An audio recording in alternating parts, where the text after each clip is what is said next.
అజారుద్దీన్ను మంత్రి కాకుండా బీజేపీ కుట్ర చేస్తుందని, ఇందుకు బీఆర్ఎస్ సైతం లోపాయికారి చేతులు కలిపిందని పీసీసీ అధ్యక్షుడు మహేష్ కుమార్ గౌడ్ పేర్కొన్నారు.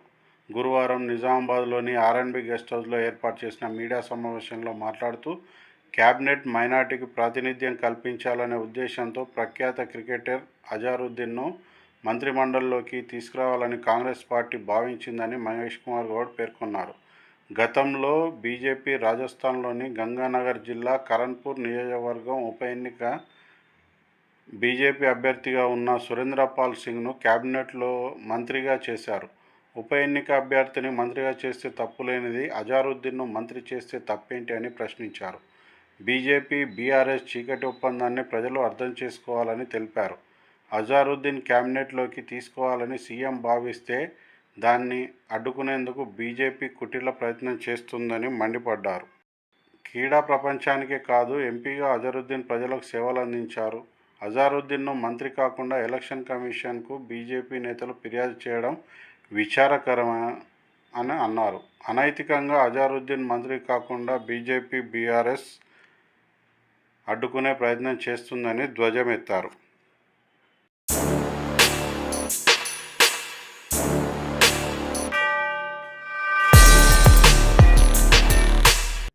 నాతో పాటు మా జిల్లా పెద్దలందరూ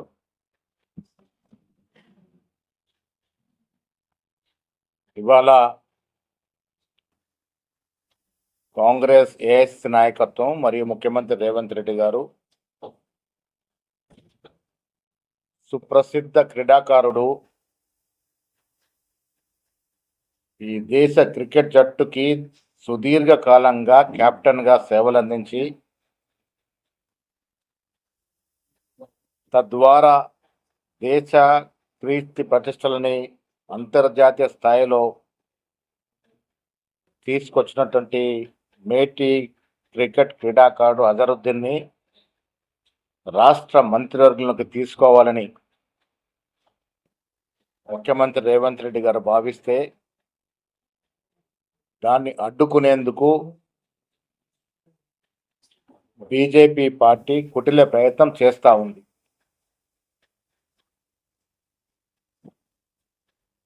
అజరుద్దీన్ గారి గురించి ఈ దేశ ప్రజలకు, రాష్ట్ర ప్రజలకు, ముఖ్యంగా తెలంగాణ ప్రజలకు, హైదరాబాద్ ప్రజలకు తెలియంది కాదు. సుదీర్ఘకాలం భారత క్రికెట్ జట్టుకు కెప్టెన్గా వివరించి ఆ దశలో ఎన్నో విజయాలు సాధించినటువంటి ఘనత అజరుద్దీన్ గారిది. ఇవాళ అంతర్జాతీయ స్థాయిలో కూడా ఆనాడు భారతదేశ క్రికెట్ జట్టుకి పేరు ప్రతిష్టలు వచ్చినాయంటే అజరుద్దీన్ యొక్క సారథ్యం పనిచేసింది. క్రీడా ప్రపంచానికి కాకుండా యావత్ దేశానికి కూడా వారు క్రీడల ద్వారా సేవలు అందించిన సందర్భం. ఒకమారు పార్లమెంట్ సభ్యుడిగా రకరకాలుగా ఈ దేశానికి సేవలు అందించినారు. వారికి ఎమ్మెల్సీ పదవి ఇచ్చి ఇవాళ క్యాబినెట్లకు తీసుకోవాలని కాంగ్రెస్ పార్టీ నిర్ణయిస్తే దాన్ని అడ్డు తొలగే విధంగా విషయం వెళ్ళగక్కుతూ ఒక మైనారిటీకి అవకాశం వస్తూ ఉంటే ఓర్చుకోలేని బీజేపీ నాయకులు ఇవాళ ఎలక్షన్ కమిషన్కి అప్రోచ్ అయ్యి దీన్ని ఆపాలని ప్రయత్నం చేస్తూ ఉన్నారు.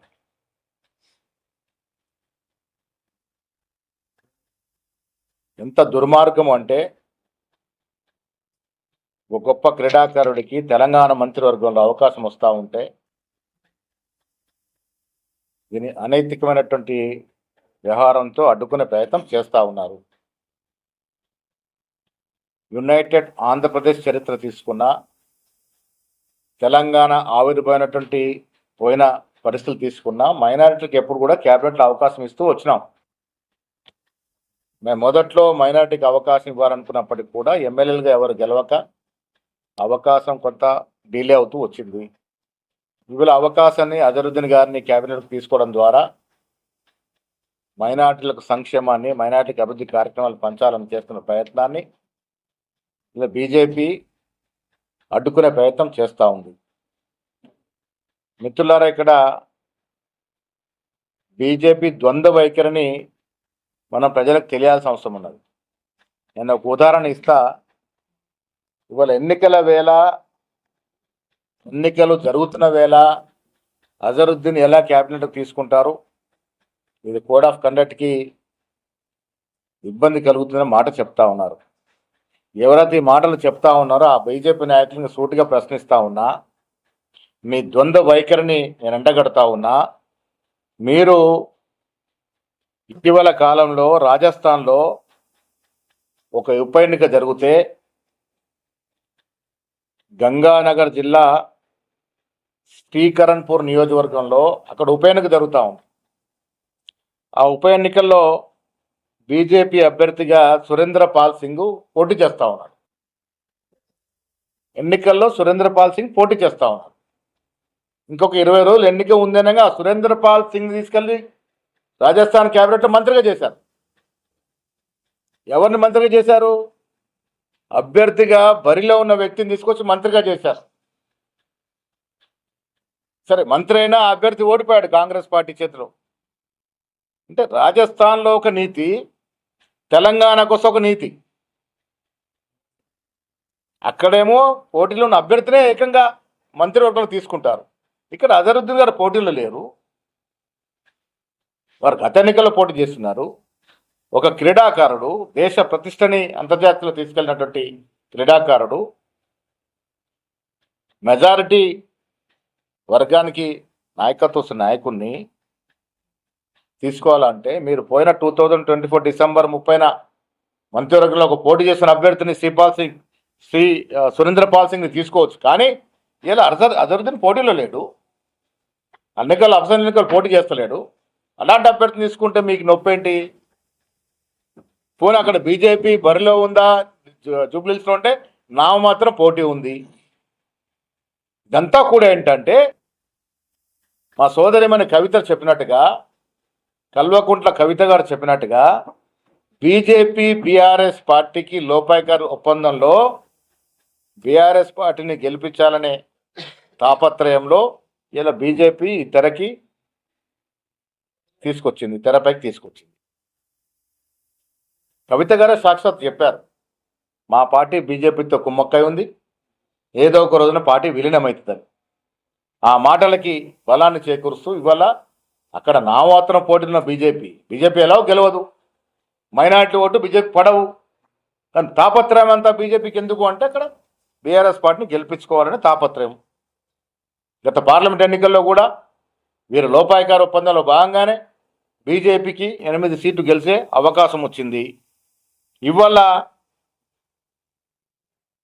అక్కడ ఎట్లాగూ బీజేపీ గెలవదు కాబట్టి, కాంగ్రెస్ పార్టీ మీద అక్కసు తీసుకోవాలి కాబట్టి, కాంగ్రెస్ పార్టీకి ఇబ్బందులు రావాలి కాబట్టి లోపాయికార ఒప్పందంలో వీరిని అడ్డుకునే ప్రయత్నం చేస్తూ ఉన్నారు. కేవలం మైనారిటీ అనే దృక్పథంతోనే,